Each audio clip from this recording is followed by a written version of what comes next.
Want to save a specific frame from a video as an image? VLC has a built-in snapshot feature that makes this really easy. In this guide, I'll show you how to capture a frame, use the keyboard shortcut, find your screenshot, and change where VLC saves it. Yeah, let's jump in.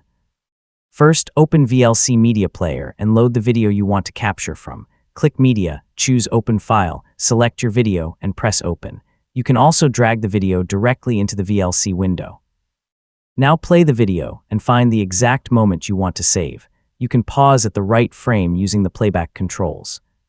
For the best result, take a moment to position the video exactly where you want it before capturing the image. With the video paused on your chosen frame, open the video menu and select Take Snapshot. VLC will capture the current video frame and save it as a PNG image. That's all it takes to create the screenshot. If you plan to take screenshots often, the keyboard shortcut is much faster.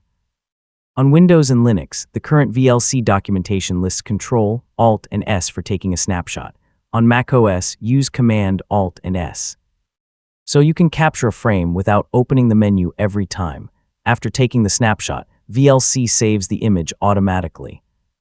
On Windows, the default location documented for VLC is your Pictures folder. Linux and macOS use their respective default picture locations.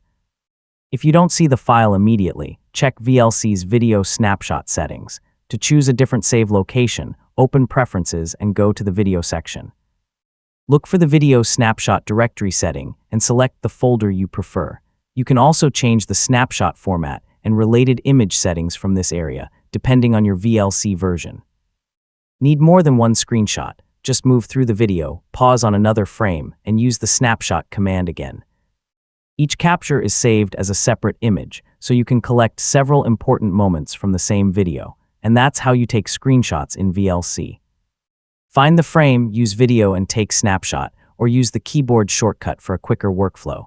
Yeah, it's a simple feature, but really handy when you need a clean frame from a video.